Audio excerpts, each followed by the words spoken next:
La bande mouchetée. Une aventure de Sherlock Holmes par Arthur Conan Doyle. Conté par Ravalam.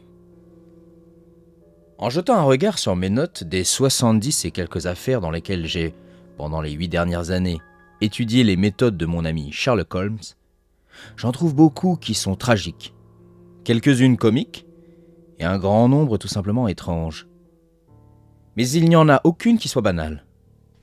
Car travaillant comme il le faisait, plutôt par amour de son art que par esprit de lucre, il refusait de s'associer à toute recherche qui ne présentait pas une certaine tendance extraordinaire et même fantastique.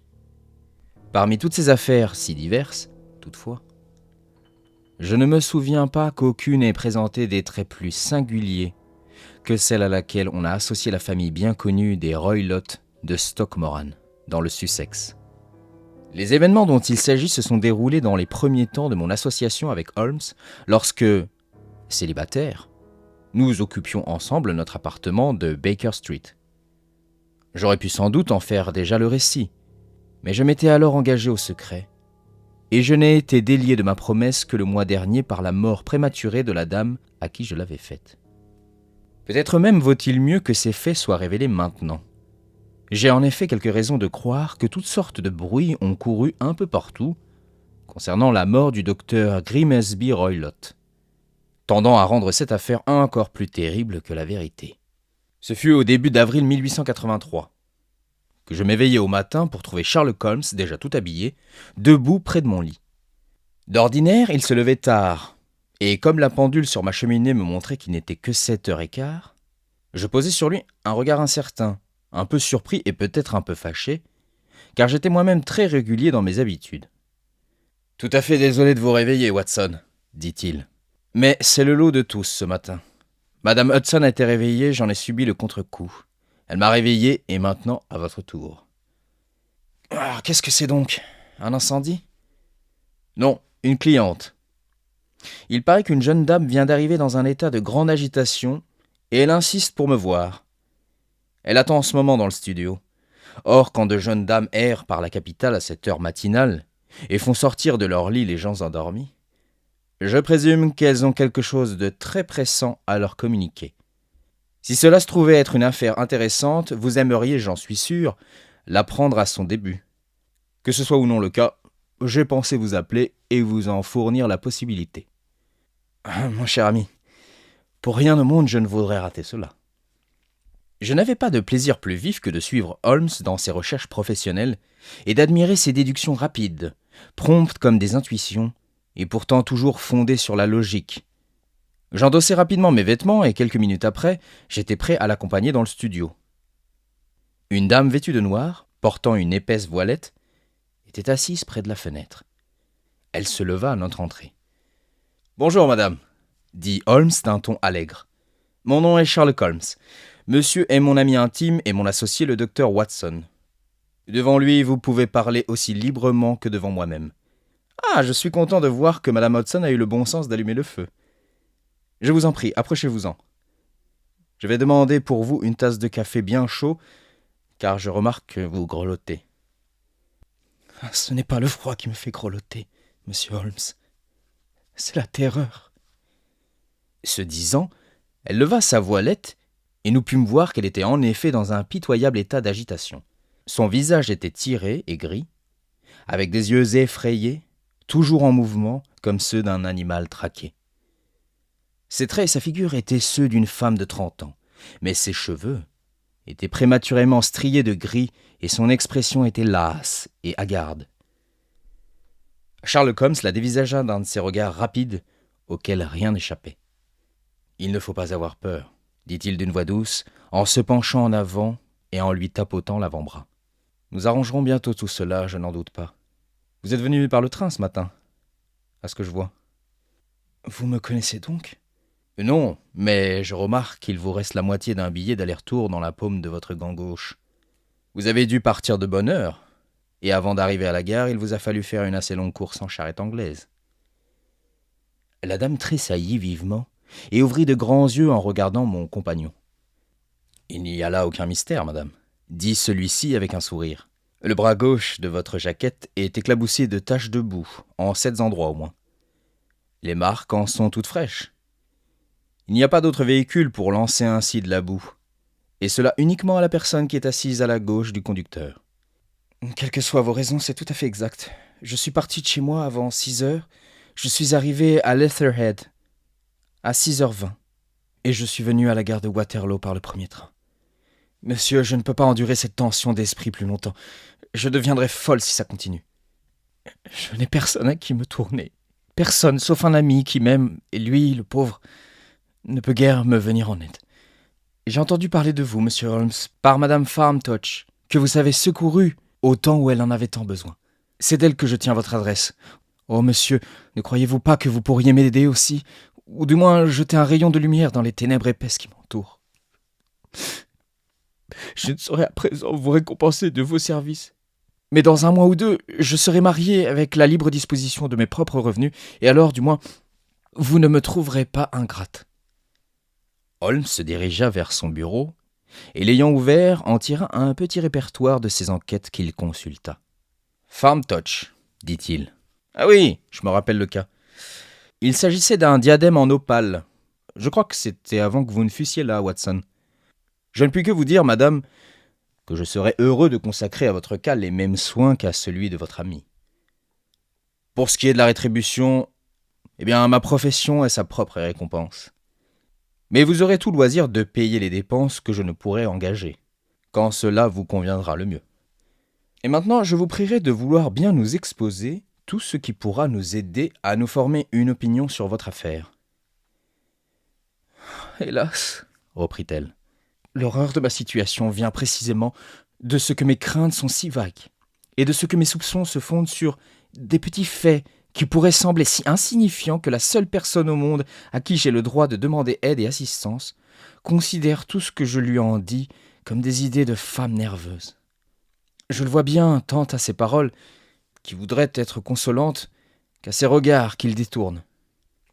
Mais j'ai entendu dire, monsieur Holmes, que vous pouvez sonder au plus profond des multiples méchancetés du cœur humain.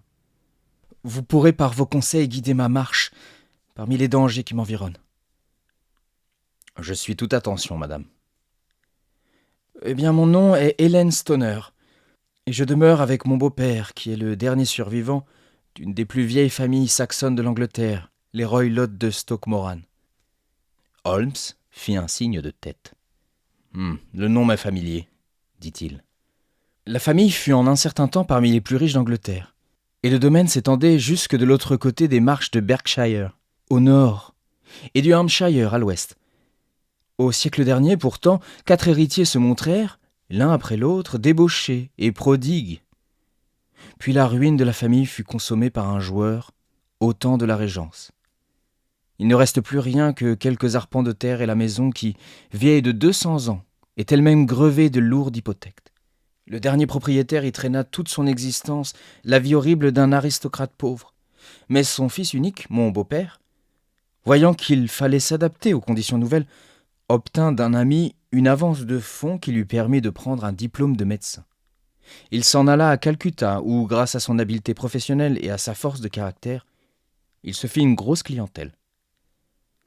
Dans un accès de colère, toutefois, provoqué par quelques vols dans la maison, il rossa si bien son sommelier indigène que le domestique en mourut, et que le maître n'échappa que tout juste à la peine de mort. Même ainsi, il demeura longtemps en prison et revint ensuite en Angleterre, fort chagrin et déçu.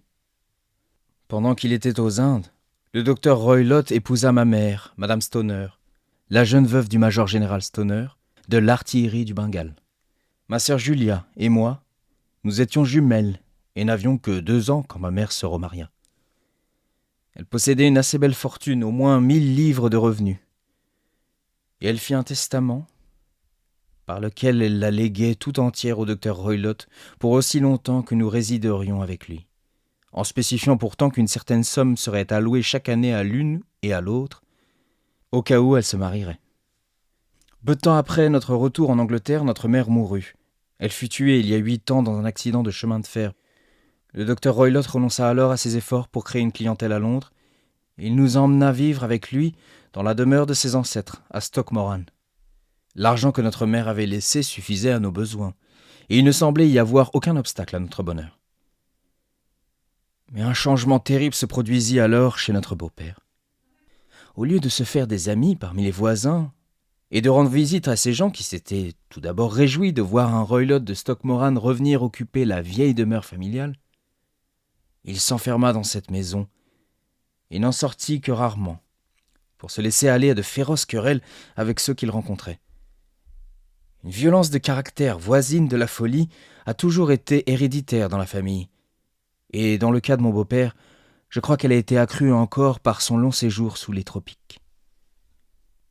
Une suite de honteuses bagarres survint, dont 2 se terminèrent devant les tribunaux. Tant et si bien qu'à la fin, il devint la terreur du village, et que les gens s'enfuyaient à son approche, car notre beau-père est à la fois d'une force considérable et totalement incapable de se maîtriser quand il est en colère. La semaine dernière, il a jeté dans un cours d'eau, par-dessus le parapet, le forgeron du village. Et ce n'est qu'en donnant tout l'argent que j'ai pu ramasser qu'il m'a été possible d'éviter un nouveau scandale. Il n'avait absolument pas d'amis, à part les bohémiens. Il permettait à ces vagabonds de camper sur les quelques arpents de terre couverts de genêts qui constituent le domaine familial. En retour, il acceptait l'hospitalité de leur tante. Et parfois, il s'en allait à l'aventure avec eux pendant des semaines d'affilée. Il a une passion pour les animaux que lui envoie des Indes un correspondant, et il a en ce moment un guépard et un babouin qui errent en liberté sur ces terres, et que les villageois redoutent autant que leur maître. Vous pouvez imaginer, par ce que je vous dis, que ma pauvre sœur et moi n'avions pas grand plaisir dans l'existence. Aucune servante ne voulait rester chez nous, et pendant longtemps, c'est nous qui avons fait tout le travail de la maison. Elle n'avait que 30 ans quand elle est morte, mais déjà ses cheveux avaient commencé à blanchir comme font les miens. Votre sœur est morte, donc? Elle est morte il y a 2 ans, et c'est de sa mort que je désire parler. Vous pouvez comprendre que menant la vie que j'ai décrite, il était peu vraisemblable que nous voyions quelqu'un de notre âge et de notre position. Nous avions cependant une tante, une sœur non mariée de notre mère, mademoiselle Honoria Westphale, et on nous permettait de temps en temps de lui rendre de courtes visites à sa maison, près de Harrow. Julia y est allée pour Noël il y a 2 ans, et elle y rencontra un commandant de l'infanterie de marine en demi-solde, à qui elle se fiança. Mon beau-père fut informé de ses fiançailles quand elle revint, et ne fit aucune objection au mariage. Mais moins d'une quinzaine avant le jour fixé pour la noce, survint le terrible événement qui m'a privé de ma seule compagne. Sherlock Holmes était resté renversé dans son fauteuil, les yeux clos et la tête enfoncée dans un coussin. Mais il entr'ouvrit alors les paupières et regarda sa visiteuse. « Veuillez me préciser les dates, dit-il. C'est chose facile, car tous les événements de cette terrible époque sont gravés dans ma mémoire en lettres de feu. Le manoir est, comme je l'ai déjà dit, très vieux, et une seule aile en est habitée à présent.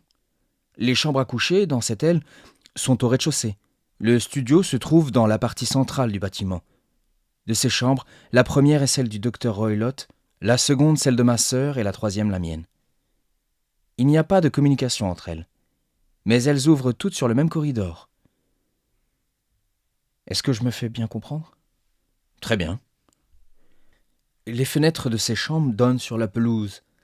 Cette fatale nuit-là, le docteur Roylott était entré dans sa chambre de bonne heure. Mais nous savions qu'il ne s'était pas couché, car ma sœur était incommodée par l'odeur forte du tabac indien qu'il fume d'ordinaire. Quittant sa chambre, elle vint dans la mienne où elle demeura quelque temps à bavarder de son prochain mariage. À 11 heures, elle se leva de sa chaise pour me quitter, mais elle s'arrêta à la porte, et se retournant, elle me dit « À propos, Hélène, as-tu entendu quelqu'un siffler au milieu de la nuit ?»« Non, jamais, dis-je. Je suppose que tu ne saurais quant à toi siffler en dormant. »« Assurément non, mais pourquoi ?»« Parce que toutes ces dernières nuits, vers 3 heures du matin, j'ai entendu siffler doucement mais nettement. J'ai le sommeil léger et ça m'a réveillé. Je ne peux dire d'où cela venait. Peut-être de la chambre voisine, peut-être de la pelouse. Je me suis simplement dit que je te demanderais si tu l'avais entendu. »« Non, je n'ai rien entendu. Ce doit être ces maudits bohémiens qui sont dans la plantation. Probablement. Et pourtant, si c'était sur la pelouse, je m'étonne que tu ne l'aies pas entendu aussi. Ah, c'est que j'ai le sommeil plus lourd que toi. Bon, ça n'a pas grande importance en tout cas. Elle m'a souri, elle a fermé ma porte et quelques instants après, j'ai entendu sa clé tourner dans la serrure. Vraiment ? Dit Holmes. Était-ce votre habitude de vous enfermer à clé la nuit ? Toujours. Et pourquoi ? Je crois avoir mentionné que le docteur gardait un guépard et un babouin. Nous ne nous sentions en sécurité qu'avec nos portes fermées à clé. Très juste. Je vous en prie, continuez votre exposé des faits. Cette nuit-là, je n'arrivais pas à dormir. Le vague sentiment d'un malheur imminent pesait sur moi. Ma sœur et moi, vous vous le rappelez, nous étions jumelles. Et vous savez quels liens subtils unissent deux âmes qui ont été si étroitement associées. C'était une nuit sauvage. Le vent hurlait au dehors, la pluie battait et claquait contre les fenêtres. Soudain, dans le vacarme de la tempête, éclata le cri perçant et sauvage d'une femme terrifiée. Je sus que c'était la voix de ma sœur. Je sautai de mon lit, m'enveloppai d'un châle et me précipitai dans le corridor. Comme j'ouvrais ma porte, il me sembla entendre un sifflement bas, analogue à celui que ma sœur m'avait décrit. Puis quelques minutes plus tard, un bruit tel qu'on eût dit qu'une masse de métal venait de tomber. Pendant que je courais dans le corridor, la porte de ma sœur s'ouvrit et tourna lentement sur ses gonds. Je la regardai fixement, frappé d'horreur, ne sachant ce qui allait en sortir. À la lumière de la lampe du couloir, je vis ma sœur paraître dans l'ouverture, le visage blanc de terreur. Les mains à tâtons cherchant du secours, tout son corps vacillant à droite, à gauche, comme celui d'un ivrogne. Je courus à elle, je la serrai dans mes bras, mais à ce moment, ses genoux parurent céder et elle tomba au sol. Elle se tordait comme quelqu'un qui souffre terriblement, et ses membres étaient affreusement convulsés. Je pensais tout d'abord qu'elle ne m'avait pas reconnu, mais comme je me penchai au-dessus d'elle, elle cria soudain d'une voix que je n'oublierai jamais. « Oh mon Dieu, Hélène ! C'était la bande mouchetée !» Il y avait autre chose qu'elle aurait voulu dire, et de son doigt elle battait l'air dans la direction de la chambre du docteur. Mais une nouvelle convulsion la saisit, étouffant ses paroles. Je me précipitai, appelant bien haut mon beau-père, et il vint à ma rencontre, sortant en toute hâte de sa chambre. Il était en pyjama. Quand il arriva auprès de ma sœur, elle avait perdu conscience, et bien qu'il lui versât de l'eau de vie dans la gorge et qu'il envoya tout de suite chercher le médecin du village, tous ses efforts demeurèrent inutiles, car elle s'affaiblit lentement et mourut sans avoir repris connaissance. Telle fut la terrible fin de ma sœur bien-aimée. « Un instant, » dit Holmes. « Êtes-vous certaine d'avoir entendu ce sifflement et ce bruit métallique ? Pourriez-vous le jurer ? » C'est ce que m'a demandé le coroner à l'enquête. J'ai la vive impression que je l'ai entendu. Et cependant, dans le tumulte de la tempête et les craquements d'une vieille maison, il se pourrait que je me fusse trompé. Votre sœur était-elle habillée ? Non, elle était en toilette de nuit. Elle avait dans la main droite un bout d'allumette carbonisée et dans la gauche une boîte d'allumettes. Et ce qui prouve qu'elle a frotté une allumette pour regarder autour d'elle quand l'alarme s'est produite. C'est important. Et à quelle conclusion le coroner est-il arrivé ? Il a mené l'enquête avec grand soin, car la conduite du docteur Roylott était depuis longtemps bien connue dans le comté.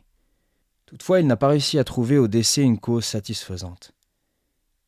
Mon témoignage démontrait que la porte avait été fermée de l'intérieur, et les fenêtres étaient bloquées par des volets anciens munis de grosses barres de fer dont on vérifiait la fermeture chaque soir. On sonda soigneusement les murs, on les trouva partout très solides. Le plancher fut examiné avec le même résultat. La cheminée est large, mais elle est barrée par 4 grands crampons. Il est donc certain que ma sœur était toute seule quand elle mourut. En outre, elle ne portait sur elle aucune marque de violence. A-t-on parlé de poison ? Les docteurs l'ont examinée à cet effet, mais sans succès. De quoi alors pensez-vous que cette malheureuse est morte ? Ma conviction, c'est qu'elle est purement morte d'une frayeur et d'un choc nerveux, dont je ne parviens pas à imaginer l'origine. Y avait-il des bohémiens à ce moment-là sur le domaine ? Ah, il y en a presque toujours. Et qu'avez-vous conclu de cette allusion à une bande mouchetée? J'ai quelquefois pensé que ce n'était là que des propos sans suite dus au délire. Quelquefois aussi que cela pouvait se rapporter à une bande de gens, peut-être même à ces bohémiens qui se trouvaient sur les terres du manoir. Je me demande si les mouchoirs à pois que tant d'entre eux portent sur la tête n'ont pas pu suggérer l'étrange adjectif que ma sœur employa. Holmes hocha la tête comme un homme qui est loin d'être satisfait. « Ce sont là des choses bien ténébreuses, dit-il. Mais je vous en prie, continuez votre récit. » 2 ans ont passé depuis lors, et ma vie, jusque tout récemment, a été plus solitaire que jamais. Il y a un mois, cependant, un ami cher que je connais depuis de longues années m'a fait l'honneur de me demander ma main. Son nom est Armitage, Percy Armitage, le fils cadet de M. Armitage de Cranewater, près de Reading. Mon beau-père n'a fait aucune opposition au mariage, et nous devons nous marier dans le courant du printemps. Il y a 2 jours, on a commencé des réparations dans l'aile ouest du bâtiment. On a percé le mur de ma chambre à coucher, de sorte que j'ai dû déménager et occuper la chambre où ma sœur est morte, et coucher dans le lit même où elle a couché. Imaginez donc quel frisson d'horreur j'ai éprouvé quand la nuit dernière, alors que j'étais éveillé et en train de penser à son terrible sort, j'ai tout à coup entendu dans le silence de la nuit ce sifflement bas qui avait été l'annonciateur de sa mort à elle. J'ai sauté du lit, j'ai allumé la lampe, mais il n'y avait dans la pièce rien d'anormal qu'on pût voir. J'étais néanmoins trop bouleversé pour me recoucher. Je me suis donc habillé et, dès qu'il a fait jour, j'ai quitté la maison sans bruit. J'ai loué en face une charrette à l'auberge de la Couronne. Je me suis fait conduite à Leatherhead, d'où je suis venu ce matin dans l'unique but de vous voir et de solliciter vos conseils. Vous avez agi avec sagesse. Mais m'avez-vous bien tout dit? Oui, tout. Non, mademoiselle Stoner, non. Vous couvrez votre beau-père. Comment? Que voulez-vous dire? En guise de réponse, Holmes repoussa la frange de dentelle noire qui entourait la main posée sur le genou de notre visiteuse. 5 petites taches livides, les marques de 4 doigts et d'1 pouce, étaient imprimées sur le poignet blanc. « Vous avez été traité avec cruauté, » dit Holmes. La dame rougit profondément et recouvrit son poignet meurtri. « C'est un homme très dur, » dit-elle, « et qui peut-être ne connaît guère sa force. » Il y eut un silence pendant lequel Holmes, appuyant son menton sur sa main, regarda fixement le feu pétillant. Enfin, il dit : « C'est là une affaire très sérieuse. Il y a 1000 détails que je voudrais connaître avant de décider de quelle façon nous devons agir. Pourtant, nous n'avons pas une minute à perdre. Si nous allions à Stoke Moran aujourd'hui, nous serait-il possible de voir ces chambres à l'insu de votre beau-père ? Il se trouve qu'il a parlé de venir en ville aujourd'hui, pour une affaire très importante. Il est donc probable qu'il sera absent toute la journée et que rien ne vous dérangera. Nous avons une femme à charge à présent, mais comme elle est vieille et bébête, je pourrais aisément l'écarter. » Excellent. Vous voulez bien être de l'excursion, Watson ? Oh, à tout prix. Nous viendrons donc tous les 2. Qu'allez-vous faire vous-même ? J'ai 1 ou 2 petites courses que je voudrais faire, à présent que je suis en ville. Mais je rentrerai par le train de midi, de façon à être là quand vous viendrez. Et vous pouvez compter sur nous au début de l'après-midi. J'ai moi-même quelques petites choses dont je dois m'occuper. Vous ne voulez pas rester pour le petit déjeuner ? Non, il faut que je m'en aille. Mon cœur est allégé déjà, maintenant que je vous ai confié mes ennuis. J'attends avec impatience de vous revoir cet après-midi. Elle tira sur son visage sa lourde voilette et doucement sortit de la pièce. « Watson, que pensez-vous de tout cela ?» demanda Holmes en se renversant dans son fauteuil. « Ça me semble être une affaire bien obscure et bien sinistre. » « Oui, assez obscure et assez sinistre. Cependant, si cette dame a raison quand elle dit que le plancher et les murs sont intacts, et qu'on ne peut passer par la porte, la fenêtre ou la cheminée, sa sœur devrait donc, à n'en pas douter, Être seul quand elle est morte de si mystérieuse façon. Et que faites-vous alors de ces sifflements nocturnes et des paroles si étranges de la mourante? Oh, je n'y comprends rien. Quand vous rapprochez de ces sifflements nocturnes la présence d'une bande de bohémiens qui vivent sur un pied d'intimité avec ce vieux docteur, le fait que nous avons toutes les raisons de croire que le dit docteur a intérêt à empêcher le mariage de sa belle-fille, l'allusion de la mourante à une bande, et enfin le fait que mademoiselle Hélène Stoner a entendu un bruit de métal, peut avoir été causé en retombant en place par une des barres de fer barricadant les volets, j'ai tout lieu de penser que le mystère peut être éclairci en partant de ces données. Mais qu'est-ce que les bohémiens faisaient là? Je ne peux rien imaginer. Je vois de nombreuses objections à une telle théorie. Et moi aussi. C'est précisément pour cette raison que nous allons à Stockmoran aujourd'hui. Je veux voir si les objections sont insurmontables ou si on peut en triompher. Mais que diable se passe-t-il? Cette exclamation de mon compagnon avait été provoquée par le fait que l'on avait tout à coup ouvert bruyamment notre porte et qu'un homme énorme s'encadrait dans l'ouverture. Son costume était un mélange singulier qui l'apparentait à la fois au médecin et au fermier. Il avait un chapeau haute forme noir, une longue redingote, une paire de hautes guêtres et un stick de chasse qu'il balançait. Il était si grand que son chapeau effleura bel et bien le haut du chambranle et que sa carrure semblait toucher les deux montants. Sa large figure, marquée de 1000 rides, que le soleil avait brûlées et jaunies, et où se lisaient tous les mauvais penchants, se tourna d'abord vers l'un, puis vers l'autre de nous. Avec ses yeux profondément enfoncés dans l'orbite et tout injectés de bile, avec son nez busqué, mince et décharné, l'homme ressemblait assez à un vieil oiseau de proie plein de férocité. « Lequel de vous est Holmes ?» demanda cette apparition. « C'est mon nom, monsieur. Mais cette connaissance vous confère sur moi un avantage, monsieur, » dit Holmes tranquillement. « Je suis le docteur Grimesby de Stockmoran. »« Vraiment, docteur ?» dit Holmes d'un ton débonnaire. « Je vous en prie, prenez un siège. »« Je n'en ferai rien. Ma belle-fille est venue ici. Je l'ai suivie. Que vous a-t-elle raconté ?»« Il fait un peu froid pour la saison, » dit Holmes. « Que vous a-t-elle raconté ?» s'écria le vieux, furieux. « Que vous a-t-elle raconté ?» Toutefois, j'ai entendu dire que les crocus promettent, continua mon compagnon imperturbable. « Ah, vous éludez la question, s'écria notre visiteur, qui fit un pas en avant en agitant son bâton. « Je vous connais, canaille. J'ai déjà entendu parler de vous. Vous êtes Holmes, le touche-à-tout. » Mon ami sourit. Holmes l'officieux. Le sourire d'Holmes s'accentua. « L'homme à tout faire de Scotland Yard. » Holmes, cette fois, riait de bon cœur, bien qu'avec retenue. « Votre conversation est tout à fait intéressante, » dit-il. « Quand vous sortirez, fermez la porte, car il y a décidément un courant d'air.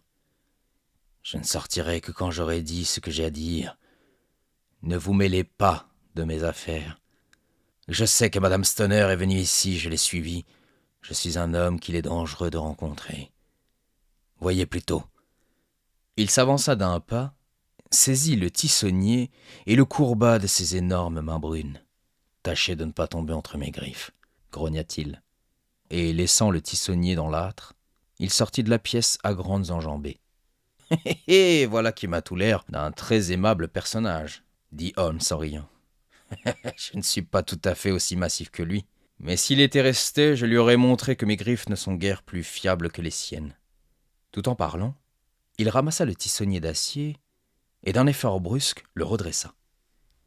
Dire qu'il a eu l'insolence de me confondre avec la police officielle. Cet incident, toutefois, confère une certaine saveur à notre investigation. J'espère seulement que notre petite amie n'aura pas à souffrir de l'imprudence qu'elle a commise en permettant à cette brute de la suivre.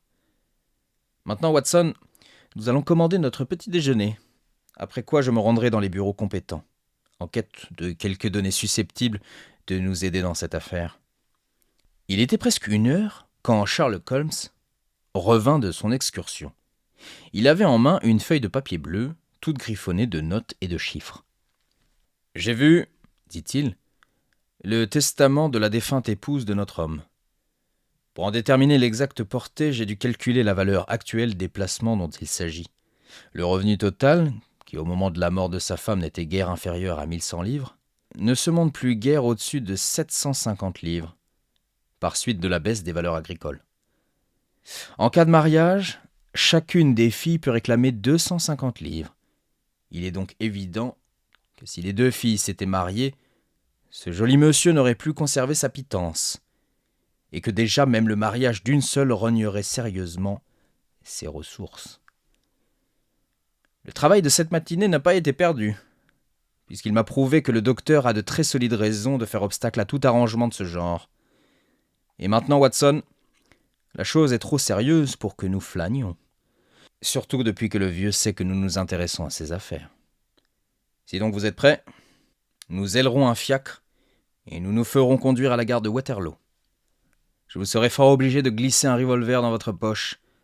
Un LA numéro 2 est un excellent argument avec les gentlemen qui sont de force à faire des nœuds avec des tissonniers d'acier. Ça et une brosse à dents, voilà, je crois, tout ce dont nous avons besoin. À la gare, nous fûmes assez heureux pour attraper un train pour Leatherhead. Là, nous louâmes une carriole à l'auberge de la gare, et pendant 4 ou 5 miles, nous roulâmes le long des jolis chemins du Surrey. C'était un jour idéal, avec un ciel parsemé de quelques nuages floconneux. Les arbres et les haies en bordure de la route montraient tout juste leurs premières pousses vertes, et l'air était saturé de l'agréable odeur de la terre humide. Il y avait pour moi du moins un étrange contraste entre la douce promesse du printemps et la sinistre entreprise dans laquelle nous étions engagés. Perdu dans les plus profondes pensées, mon compagnon était assis sur le devant de la carriole, les bras croisés, son chapeau tiré sur les yeux, et le menton enfoncé dans sa poitrine. Tout à coup, il tressaillit, me frappa sur l'épaule et du doigt dirigeant mon attention au-delà des prairies. « Regardez là-bas », dit-il. Un parc abondamment boisé s'étendait sur une pente douce que couronnait au sommet un bosquet épais. D'entre les branches s'élançaient des pignons gris et la haute toiture d'un très vieux manoir. « Stoke Moran » questionna-t-il. « Oui, monsieur, c'est la maison du docteur Grimsby Roylott » fit observer le cocher. « On est en train d'y bâtir quelque chose. C'est là où nous allons. »« Le village est là, » dit le cocher, indiquant un groupe de toits à quelque distance sur la gauche. « Mais si c'est à cette maison-là que vous allez, ça sera plus court pour vous de franchir cette barrière, et puis de prendre le sentier à travers le champ. C'est là-bas où la dame se promène. »« Et la dame, je suppose que c'est mademoiselle Stoner, » remarqua Holmes en s'abritant les yeux. « Oui, je crois que ce que vous suggérez vaut mieux. » Nous descendîmes, réglâmes notre course, et la carriole reprit bruyamment le chemin de Leatherhead. « J'ai pensé, me dit Holmes, que ce serait tout aussi bien que ce bonhomme croie que nous sommes des architectes venus ici pour une affaire bien définie. Ça peut l'empêcher de bavarder. »« Oh, bonjour, Madame Stoner.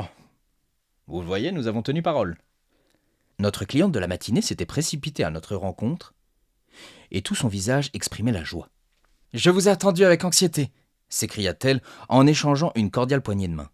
« Tout a marché de façon splendide. Le docteur Roylott est allé en ville, et il n'est pas probable qu'il revienne avant ce soir. »« Nous avons eu le plaisir de faire la connaissance du docteur, » dit Holmes, et en quelques mots, il décrivit ce qui s'était passé. Mademoiselle Stoner devint pâle jusqu'aux lèvres en l'écoutant. « Grand Dieu !» s'écria-t-elle.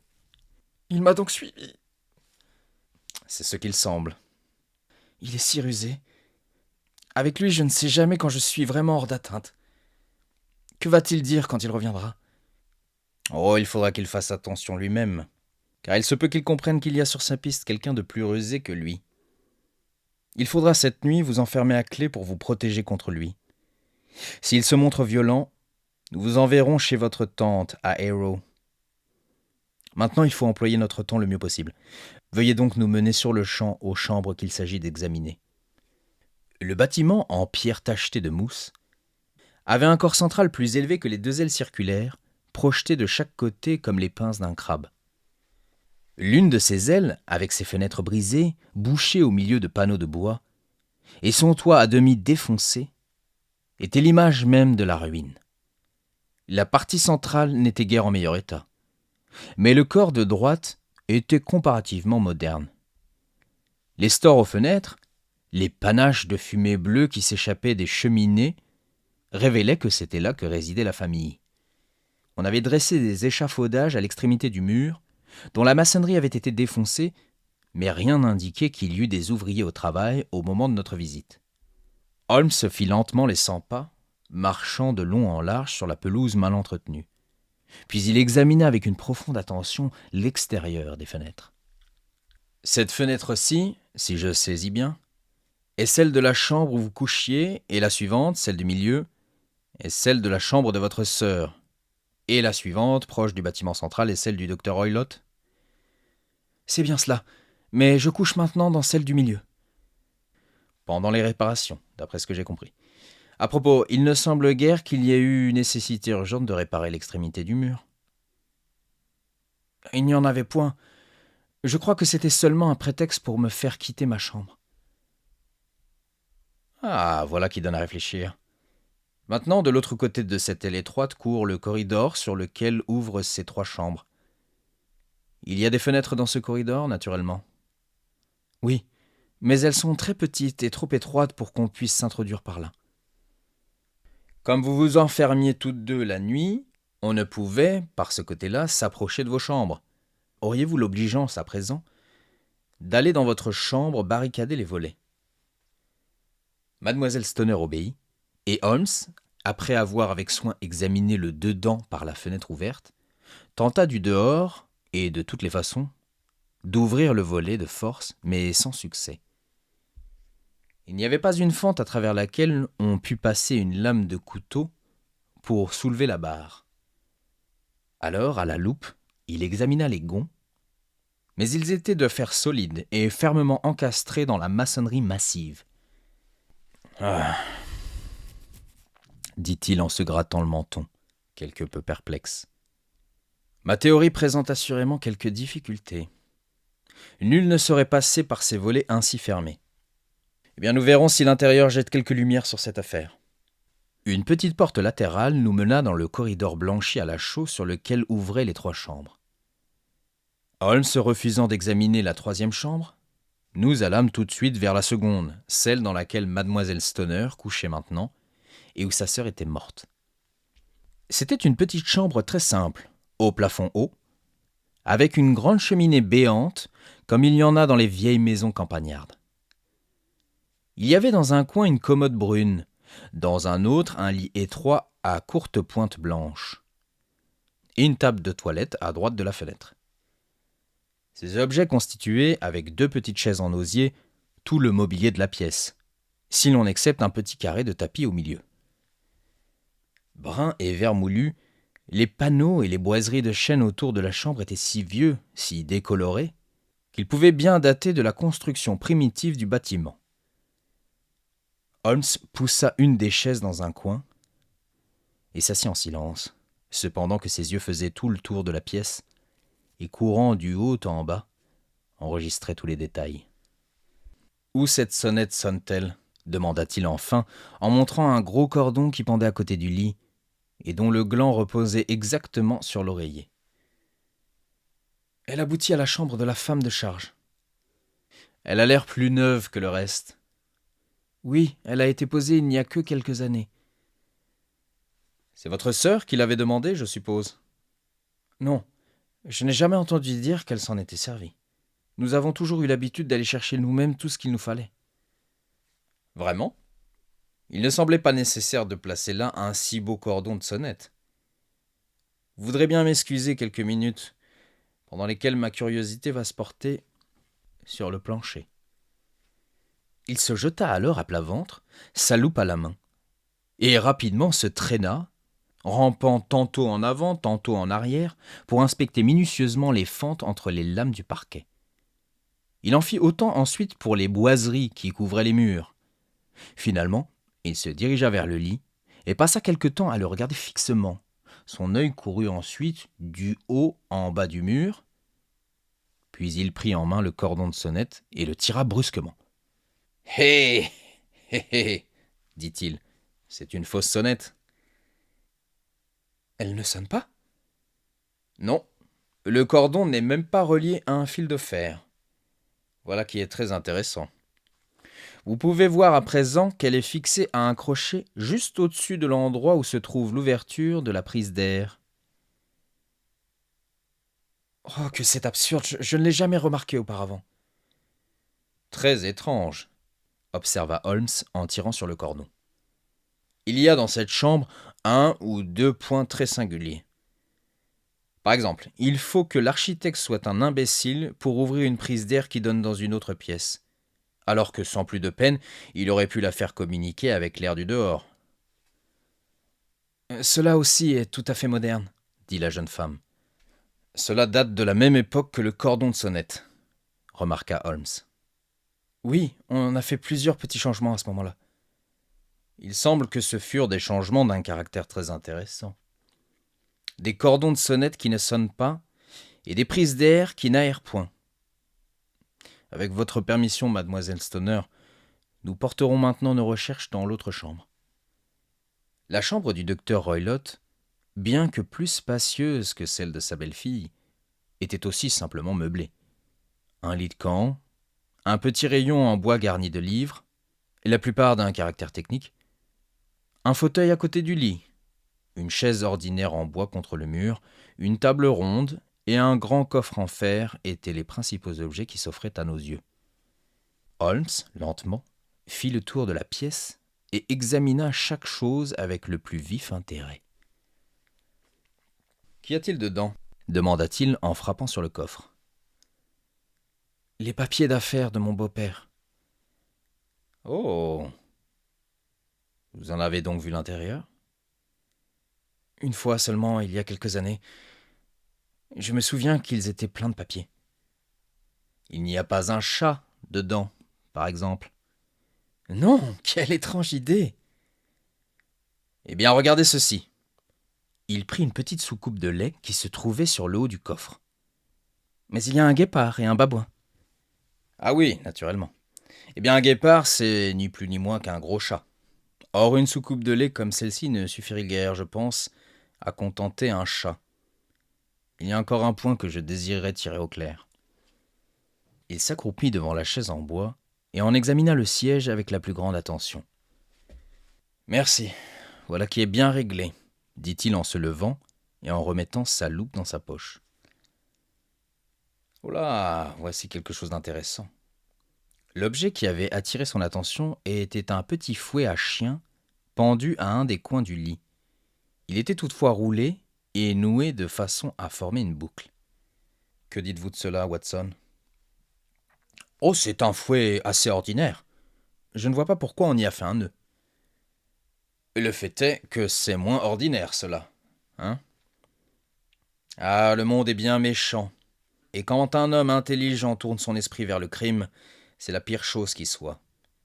Je crois, mademoiselle Stoner, que j'en ai assez vu maintenant, et avec votre permission, nous irons nous promener sur la pelouse. » Je n'avais jamais vu le visage de mon ami aussi farouche, ni son front aussi sombre qu'au moment où nous nous sommes éloignés du lieu de nos recherches. Nous avions à plusieurs reprises remonté et descendu la pelouse, et ni mademoiselle Stoner ni moi-même n'osions ni ne voulions interrompre le cours de ses pensées. Quand il se réveilla de sa rêverie, « Il est tout à fait essentiel, mademoiselle Stoner, dit-il, que vous suiviez absolument mes conseils en tout point. »« Je les suivrai très certainement. »« La chose est trop sérieuse pour hésiter en quoi que ce soit. Votre vie peut dépendre de votre obéissance. »« Je vous assure que je suis tout entre vos mains. »« Et d'abord, il faut que mon ami et moi nous passions la nuit dans votre chambre. » Mademoiselle Stoner et moi, nous le regardâmes, étonnés. « Oui, c'est nécessaire. Laissez-moi m'expliquer. Je crois que c'est l'auberge du village, de l'autre côté, là-bas. »« Oui, c'est la couronne. »« Très bien. Vos fenêtres doivent être visibles de là-bas. » Certainement. Il faudra vous enfermer dans votre chambre en prétextant un mal de tête quand votre beau-père reviendra. Puis, quand vous l'entendrez entrer dans sa chambre pour la nuit, vous ouvrirez les volets de votre fenêtre, vous soulèverez la barre et vous mettrez votre lampe là. Ce sera un signal pour nous. Et alors, avec les objets dont vous pouvez avoir besoin, vous vous retirerez dans la chambre que vous occupiez avant. Je ne doute pas qu'en dépit des réparations, vous ne puissiez vous y installer pour une nuit. Oh certes, bien facilement. Pour le reste, vous n'avez qu'à nous laisser faire. Mais que ferez-vous? Nous passerons la nuit dans votre chambre et nous chercherons la cause de ce bruit qui vous a dérangé. Je crois, monsieur Holmes, que vous avez déjà votre idée bien arrêtée, dit mademoiselle Stoner en posant sa main sur le bras de mon camarade. Peut-être bien. Mais par pitié, dites-moi ce qui causa la mort de ma sœur. Avant de parler, je voudrais avoir des preuves plus évidentes. Vous pouvez du moins me dire si je ne me trompe pas, et si elle est effectivement morte d'une frayeur subite. Non, je ne le crois pas. Je crois qu'il doit y avoir une cause plus tangible. Et maintenant, mademoiselle Stoner, il faut que nous vous quittions, car si le docteur Roylott en rentrant nous voyait, notre voyage serait inutile. Au revoir, et soyez courageuse, car si vous faites ce que je vous ai dit, vous pouvez être sûr que nous écarterons les dangers qui vous menacent. Sherlock Holmes et moi, nous n'eûmes aucune difficulté à louer 2 chambres à l'auberge de la Couronne. Ces pièces se trouvaient à l'étage supérieur, et de notre fenêtre, nous découvrions nettement la grande porte de l'avenue et l'aile habitée du manoir de Stoke Moran. À la tombée de la nuit, nous vîmes le docteur Grimsby Roylott passer en voiture. Son énorme carrure se détachait nettement à côté de la mince silhouette du garçon d'écurie qui conduisait. Celui-ci éprouva quelques difficultés à ouvrir les lourdes portes, et nous entendîmes le rugissement enroué de la voix du docteur, en même temps que nous le voyions agiter un poing menaçant. La voiture entra, et quelques minutes après, nous vîmes provenant d'une des pièces où l'on avait allumé une lampe, une lumière soudaine jaillir parmi les arbres. « Savez-vous bien, Watson, dit Holmes tandis que nous étions assis tous deux dans l'obscurité qui commençait, que j'éprouve quelques scrupules à vous emmener ce soir. Il y a nettement un élément de danger. Puis-je vous être utile? Votre présence peut être inappréciable. Alors c'est réglé, je viendrai. C'est très gentil de votre part. Vous parlez de danger. Vous avez évidemment vu dans ces chambres plus de choses que je n'en ai aperçues. Non, mais j'imagine que j'en ai tiré plus de déductions que vous. Vous avez, je pense, vu tout ce que j'ai vu.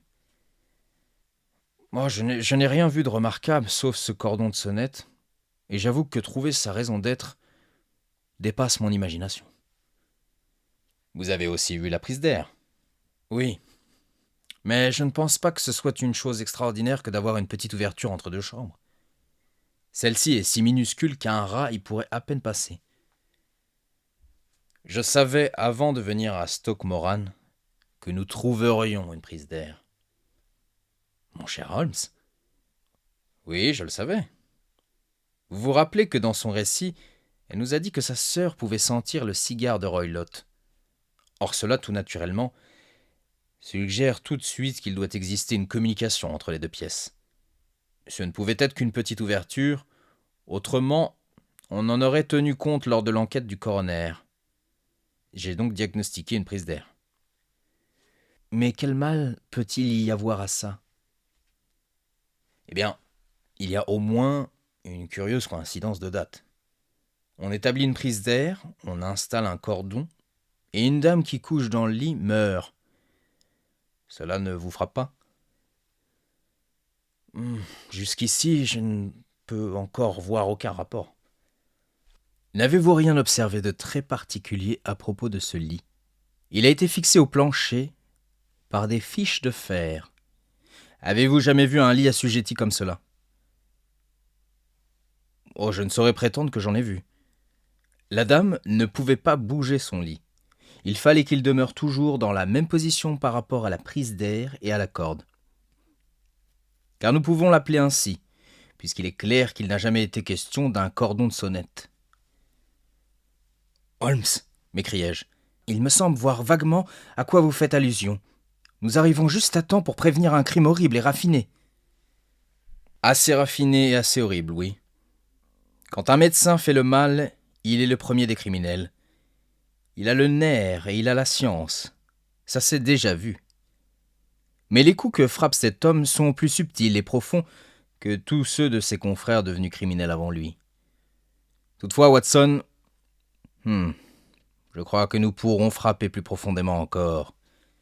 Mais nous aurons bien assez d'horreur d'ici que la nuit ne soit terminée. De grâce, fumons une pipe tranquillement, et pendant quelques heures, tournons nos pensées vers des choses plus réjouissantes. Vers 9 heures, la lumière parmi les arbres s'éteignit et tout devint noir dans la direction du manoir. 2 heures s'écoulèrent encore, lentement, puis tout à coup, exactement au premier coup de 11 heures, une lumière brillante s'alluma juste en face de nous. « Cette fois, c'est notre signal, » dit Holmes en se levant vivement. « Il vient de la fenêtre du milieu. » Il échangea en passant quelques paroles avec l'aubergiste pour lui expliquer que nous allions rendre une visite tardive à quelqu'un que nous connaissions et que nous y passerions peut-être la nuit. Un instant après, nous étions sur la route obscure, un vent froid nous soufflait au visage et une lumière scintillant en face de nous dans les ténèbres nous guidait vers notre sombre mission. Nous n'eûmes guère de difficulté pour entrer dans le domaine, car des brèches que personne n'avait songé à réparer s'ouvraient dans le vieux mur du parc. En nous avançant parmi les arbres, nous avions atteint et traversé la pelouse et nous allions passer par la fenêtre quand, d'un bosquet de lauriers, surgit quelque chose qui ressemblait à un enfant hideux et difforme. L'étrange créature se jeta sur l'herbe en se tordant les membres, puis soudain, traversant la pelouse en courant, se perdit dans l'obscurité. « Grand Dieu !» murmurai-je. « Vous avez vu ?» Holmes fut sur le moment aussi étonné que moi. Dans sa surprise, sa main se referma sur mon poignet comme un étau. Puis il se mit à rire en sourdine et approcha ses lèvres de mon oreille. « Charmant séjour !» murmura-t-il. « C'est le babouin. » J'avais oublié les étranges animaux favoris du docteur. Il y avait aussi un guépard. Du coup, j'avoue que je me suis senti l'esprit plus à l'aise quand, après avoir suivi l'exemple de Holmes en ôtant mes souliers, je me trouvais dans la chambre à coucher. Sans aucun bruit, mon compagnon ferma les volets, replaça la lampe sur la table et jeta un regard autour de la pièce. Tout était tel que nous l'avions vu dans la journée. Alors, s'étant glissé jusqu'à moi, la main encornée, il me murmura de nouveau à l'oreille, si bas que je pouvais tout juste distinguer les mots « Le moindre bruit serait fatal à nos projets. » De la tête, je fis signe que j'avais entendu. « Il faut que nous restions assis sans lumière. Il la verrait par le trou d'aération. » J'acquiesçai de nouveau. « Ne vous endormez pas. Votre vie même en dépend. Gardez votre revolver tout près, pour le cas où nous en aurions besoin. Je demeurerai assis à côté du lit, et vous sur cette chaise-là. » Je pris mon revolver et le plaçai sur le coin de la table. Holmes avait apporté une canne longue et mince qu'il plaça sur le lit à côté de lui. Près de la canne, il posa une boîte d'allumettes et un bout de bougie, puis il tourna la mèche de la lampe et nous fûmes dans l'obscurité. Comment oublierai-je jamais cette veillée terrible ? Je ne pouvais entendre aucun bruit, pas même le souffle d'une respiration, et pourtant je savais que mon compagnon était assis, les yeux grands ouverts, à quelques pieds de moi, dans un état de tension nerveuse identique au mien. Les volets ne laissaient pas percer le moindre rayon de lumière, et nous attendions dans une obscurité absolue. De dehors venait parfois le cri d'un oiseau nocturne, et une fois, sous notre fenêtre même, un gémissement prolongé comme celui d'un chat qui vint nous dire que le guépard était bien en liberté. Très loin, nous pouvions entendre les coups graves de l'horloge de la paroisse qui retentissaient tous les quarts d'heure. Comme ils semblaient longs, ces quarts d'heure.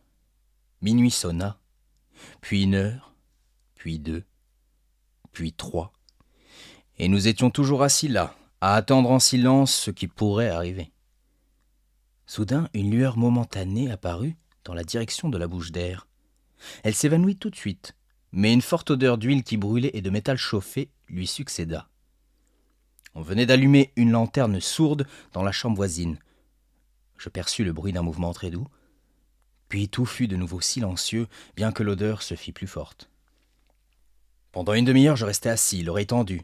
Alors, tout à coup, un autre bruit se fit entendre, un bruit calme, très doux, comme celui d'un jet de vapeur s'échappant sans discontinuer d'une bouilloire.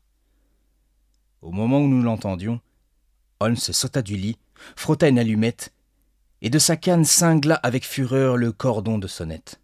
« Vous le voyez, Watson » hurla-t-il. « Vous le voyez » Mais je ne voyais rien. Au moment où Holmes gratta son allumette, j'entendis un sifflement bas et clair. Toutefois, la lumière éclatant soudain devant nos yeux fatigués fit qu'il me demeurait impossible de dire sur quoi mon ami frappait aussi sauvagement. Je pus voir pourtant que son visage, rempli d'horreur et de dégoût, était d'une pâleur de mort. Il avait cessé de frapper, et il regardait fixement la bouche d'air quand, soudain, éclata dans le silence de la nuit le cri le plus horrible que j'ai jamais entendu. Il s'enfla, toujours de plus en plus fort, en un rauque rugissement où la douleur, la peur et la colère s'unissaient pour en faire un cri perçant et terrible. Il paraît que jusque là-bas, dans le village, et même jusqu'au lointain presbytère, ce cri réveilla les dormeurs dans leur lit. Il nous glaça le cœur et je demeurai là à regarder Holmes du même regard exorbité dont lui-même me regarda, jusqu'à ce que mourussent enfin dans le silence les échos de ce cri qui l'avait troublé. « Qu'est-ce que cela signifie » haltai-je. « Cela signifie que tout est fini, » répondit Holmes. « Et peut-être après tout, en est-il mieux ainsi. Prenez votre revolver et nous entrerons dans la chambre du docteur Roylott. » Le visage grave, il alluma la lampe et sortit dans le corridor. 2 fois, il frappa à la porte du docteur Roylott sans obtenir de réponse. Alors il tourna la poignée et entra. Je le suivais sur ses talons, mon revolver armé à la main. Ce fut un singulier spectacle qui s'offrait à nos yeux. Sur la table se trouvait une lanterne sourde dont le volet était à moitié levé. Elle jetait un vif rayon de lumière sur le coffre en fer dont la porte était entr'ouverte. À côté de cette table, sur la chaise en bois, était assis le docteur Grimesby Roylott, vêtu d'une robe de chambre grise qui laissait voir ses chevilles nues et ses pieds glissés dans des babouches rouges. Sur ses genoux reposait le petit fouet à la longue lanière que nous avions remarqué dans la journée. Son menton était levé et ses yeux rigides considéraient le coin du plafond avec un regard d'une fixité terrible. Autour du front, on lui voyait une étrange bande jaune aux taches brunâtres et qui semblait lui enserrer étroitement la tête. À notre entrée, il ne dit pas un mot et ne fit pas un geste. « La bande mouchetée » murmura Holmes. Je fis un pas en avant. Un instant après, l'étrange coiffure se mit à remuer et des cheveux de l'homme surgit la tête plate en forme de losange, puis le cou gonflé d'un odieux serpent. « C'est un serpent des marais !» s'écria Holmes, « le plus terrible des serpents de l'Inde. Il est mort moins de 10 secondes après avoir été mordu. Rejetons cette bête dans son antre, après quoi nous pourrons alors conduire mademoiselle Stoner en lieu sûr, puis informer la police de ce qui s'est passé. » Tout en parlant, il prit vivement le fouet sur les genoux du mort, et jetant le nœud coulant autour du cou du reptile, il l'arracha de son horrible perchoir, et en le portant à bout de bras, le lança dans le coffre qu'il referma sur lui. Tels sont les faits qui amenèrent la mort du docteur Grimesby Roylott de Stoke Moran. Il n'est pas nécessaire d'allonger un récit qui n'est déjà que trop long, pour dire comment nous avons annoncé la triste nouvelle à la jeune fille terrifiée, comment par le train du matin nous sommes allés la confier aux soins de sa bonne tante à Harrow, et comment enfin la lente procédure de l'enquête officielle aboutit à la conclusion que le docteur était mort, victime de son imprudence, en jouant avec un de ses dangereux animaux favoris.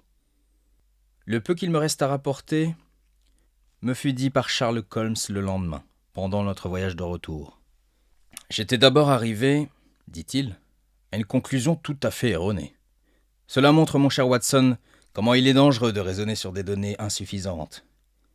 La présence des bohémiens et l'emploi du mot « bande », dont la jeune fille s'était servie sans doute pour expliquer l'horrible apparition qu'elle n'avait fait qu'entrevoir à la lueur de son allumette, m'avait mis sur une piste entièrement fausse. Je ne peux que revendiquer le mérite d'avoir immédiatement reconsidéré ma position quand il me paraît évident que quel que soit le danger qui menaçât un occupant de la chambre, ce danger ne pouvait venir ni par la porte, ni par la fenêtre. Mon attention fut attirée tout de suite, comme je vous l'ai déjà dit, sur la bouche d'air et le cordon de sonnette qui descendait sur le lit. La découverte que ce n'était qu'un trompe-l'œil et que le lit était assujetti au plancher me fit sur-le-champ soupçonner que cette corde était là pour servir de pont à quelque chose qui passait par le trou et descendait vers le lit. L'idée d'un serpent se présenta. Tout de suite. Et quand j'associai cette idée au fait, connu de nous, que le docteur faisait venir de nombreux animaux des Indes, j'ai senti que j'étais probablement sur la bonne voie. L'idée de se servir d'une sorte de poison que ne pourrait déceler aucune analyse critique était bien celle qui viendrait à un homme intelligent et cruel, accoutumé aux choses de l'Orient. La rapidité avec laquelle ce poison agirait serait aussi, à son point de vue, un avantage. Il faudrait un coroner aux yeux bien perspicaces pour aller découvrir les 2 petites piqûres sombres qui révéleraient l'endroit où les crochets empoisonnés auraient accompli leur œuvre. C'est alors que j'ai pensé au sifflet. Naturellement, il lui fallait rappeler le serpent, avant que la lumière du jour ne le révélât à la victime. Il l'avait accoutumé, probablement en se servant du lait que nous avons vu, à revenir vers lui quand il l'appelait. Quand il le passait par la bouche d'air à l'heure qu'il jugeait la plus favorable, il avait la certitude que l'animal ramperait le long de la corde et descendrait sur le lit. Il pouvait mordre ou ne pas mordre la jeune fille. Peut-être pourrait-elle y échapper toutes les nuits pendant toute une semaine. Mais tôt ou tard, elle serait fatalement la victime du serpent. J'en étais arrivé à ces conclusions avant même d'être entré dans la chambre du docteur. Une inspection de sa chaise montra qu'il avait l'habitude de monter dessus, ce qui naturellement était nécessaire pour atteindre la bouche d'air. La vue du coffre, la soucoupe de lait et la boucle du fouet à chien suffirent pour chasser enfin toute espèce de doute que je pouvais encore avoir. Le bruit métallique entendu par mademoiselle Stoner était manifestement dû au fait que le beau-frère fermait en toute hâte la porte du coffre sur son dangereux locataire. Ayant ainsi bien arrêté mes idées, vous savez les mesures que j'ai prises pour les vérifier. J'ai entendu siffler le serpent, tout comme, je n'en doute pas, vous l'avez vous-même entendu. J'ai tout de suite allumé et je l'ai attaqué. Avec ce résultat que vous l'avez refoulé par la bouche d'air. Et ce résultat aussi qu'il s'est, de l'autre côté, retourné contre son maître. Quelques-uns de mes coups de canne ont porté, et ils ont réveillé si bien sa nature de serpent qu'il s'est jeté sur la première personne qu'il a rencontrée. Il n'y a pas de doute que je ne sois ainsi indirectement responsable de la mort du docteur Grimsby Roylott. Mais je crois pouvoir affirmer, selon toute vraisemblance, qu'elle ne pèsera pas bien lourd sur ma conscience.